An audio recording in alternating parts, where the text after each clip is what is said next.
Now, leaders of the Economic Community of West African States, Ecowas, have given the junta in Niger Republic 1 week to reinstate President Mohamed Bazoum or face sanctions and the possible use of force.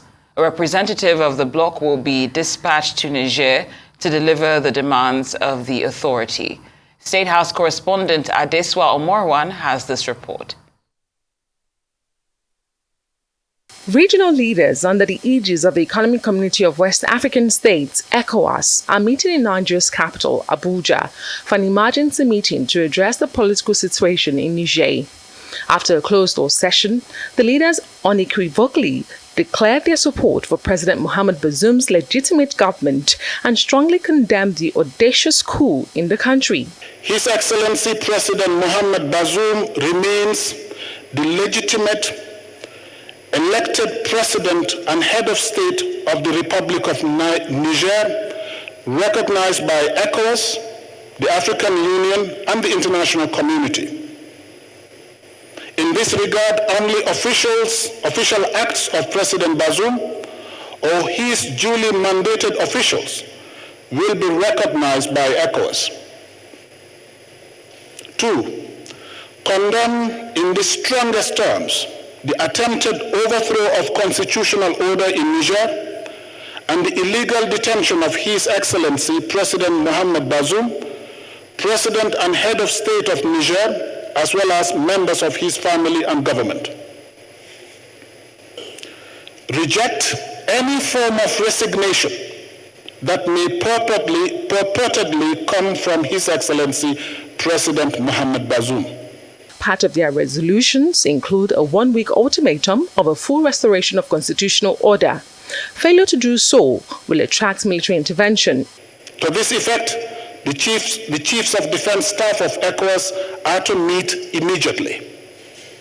Condemn the pronouncement of support by foreign governments and foreign private military contractors.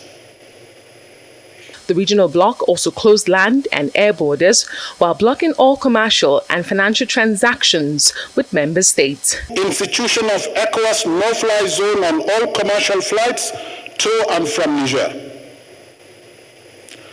Suspension of all commercial and financial transactions between ECOWAS member states and Niger.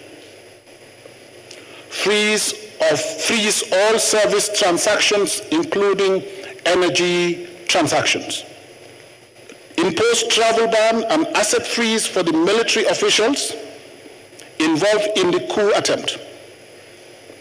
The same applies to their family members and the civilians who accept to participate in any institutions or governments established by these military officials. President Bola Tinubu, who also serves as ECOWAS chair, emphasizes the need to go beyond mere talks and implement concrete actions to protect democracy and stability in the region. Without freedom and democracy, there can be no development. There can be no end to poverty. I want us to be strong, forceful, and resolute about the survival of Bazoum, as well as the freedom and restoration of the constitutionally elected body in the Niger Republic. It's time for action, and we should walk our talks. The United Nations expresses concerns about the impact of the unconstitutional change on vulnerable populations and regional security. However, they are optimistic that the resolutions from the meeting will pave the way forward. The agencies, funds, and programs of the United Nations country team in Niger are present and continue to deliver much-needed assistance to vulnerable populations. On behalf of the Secretary General, UNOWAS and the entire United Nations system remain available to work closely with ECOWAS in the spirit of complementarity, in support of the people of Niger and other countries in the region going through difficult times in the realization of their legitimate aspiration. The coup, which resulted in the illegal detention of President Bazoum, members of his family, and government officials, has drawn international condemnation. ECOWAS leaders have branded the situation a hostage crisis and have laid the responsibility for President Bazoum's safety squarely on the shoulders of the coup plotters. With a one-week ultimatum now issued to the coup plotters in Niger, one thing is certain: ECOWAS is determined to protect Niger's democracy, and any attempt to derail it will not go unanswered. The clock is ticking, and Niger's fate hangs in the balance. Adesua Omoruan, Arise News. Well, joining us now to discuss the ECOWAS sanctions on the Niger junta and the implications for democracy in the country and Africa is Arise News analyst Dayo Sobowale. It's good to have you on Newsday. Pleasure. Good afternoon. As we're listening to Adesua, she said, the faith of Niger and even the continent definitely hangs in the balance. But when you think about these sanctions that ECOWAS has placed, do you think that 7 days, it almost looks as if we've boxed ourselves into a corner, because after 7 days, if there's no military interference, it looks as if we can't keep what do you think that was the right way to go? Are you satisfied with the stance that ECOWAS has taken on this matter? Well, ECOWAS is trying to use deterrence as a measure to stop the tide of, or the return of coup plots in Africa. But then, you see, the 60s, when the military takeovers or military intervention became the norm, the soldiers did not ask for anybody's permission. It was because of poor performance in terms of leadership and governance by elected leaders after independence that led to soldiers who are welcomed with open arms. Look at Nigeria. We have metamorphosed from democracy, military intervention, to quasi-military leaders. And then in Nigeria, okay, maybe Tinubu or Jonathan. Invariably, since military intervention, we've had Obasanjo, we've had Buhari, who are people who metamorphosed from military uniform to Agbada. You get to now. And if you look at National Assembly, you have more military governors, military leaders who have participated, who made money from military intervention so that they could secure democratic position in democratic elections. So the antidote to coups is good governance. Get me?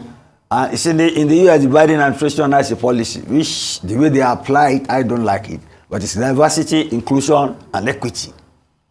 If you have that in every African country, politically, they are doing it racially.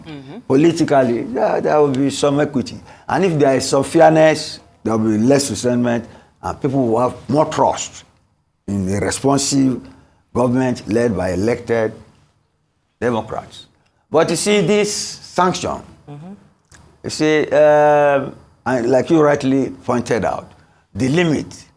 If these boys do not go back to the barracks in 7 days, are they going to fight them? Are we going to create another ECOMOG?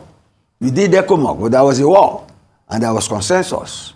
You get me? And we went there because Liberia was becoming a failed state, and we restored law and order. But look at this decade.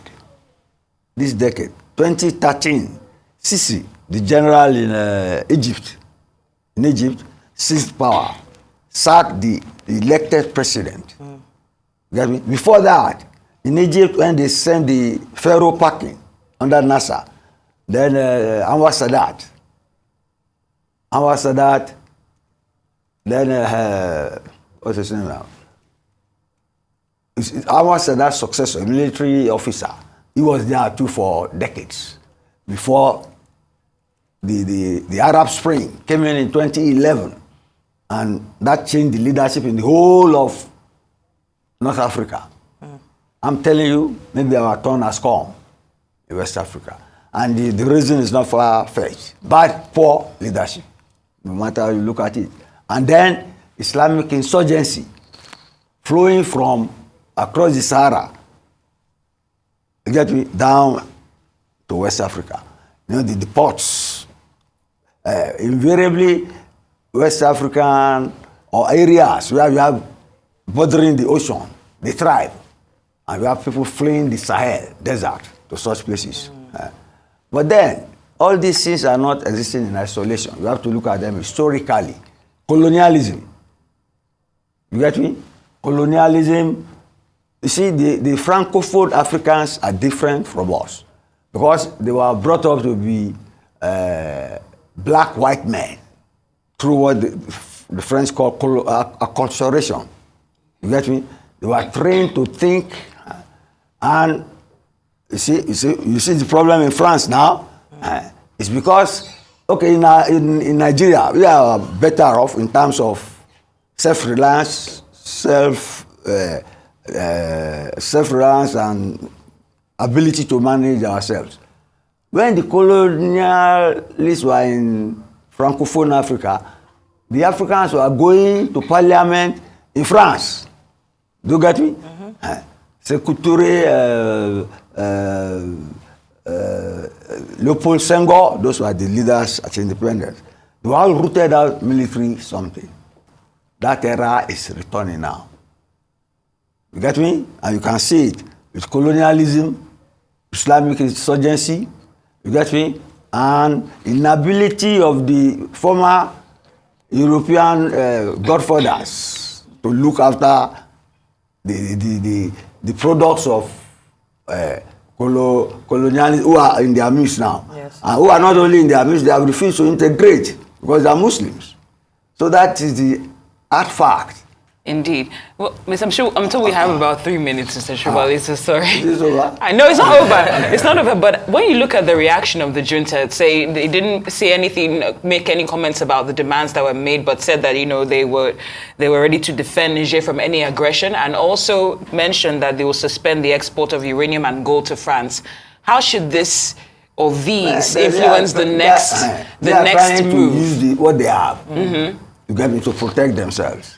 You see, they even if they send troops there, they may crumble before 7 days because they may have problems amongst themselves. Nobody wants to die. And at the same time, they should not be underrated. And they will be fighting in their own territory. But Ecowas is on the right track, trying to protect democracy, trying to deter them. Although you say the Ecowas leaders are fighting for their own self-interest, because they are part of the root cause of the problem. If they govern well, nobody will riot against them. So that Can we talk quickly before we go about the disparity in the timing of response? Because we're seeing ECOWAS saying we're giving Niger 7 days, but the African Union has actually said we're giving 15 days to respond. How does that dynamic play if they're looking at, okay, we want to respond to the African Union instead? You have identified confusion. They should send clear signals to deter. Yes. What is important is deterrence. You must deter them that you cannot violate the rule of law and get away with it. That's the lesson to be learned. This imposition on sanctions, what do you make of it in terms of the supporters and families and whatnot? Are you a fan of that? Do they know them? This is not Europe. This is not Russia. This is not EU fighting. You see, their banking system, do you know these people just show whether even they have a bank account? So clearly you don't support that. That's copying European something. If they know Nigerian troops are moving to the border, and those Niger is surrounded by Burkina Faso, Dayo, almost all of us, right in the middle of the desert, up to Algeria. If they know troops are moving to the border, they will panic. Indeed. That's practical. Well, I would definitely like to listen to more of this, but unfortunately we've run out of time. Arise analyst, Mr. Dayo Sobowale, it's always a pleasure to have you. Thank you for your time here on Newsday.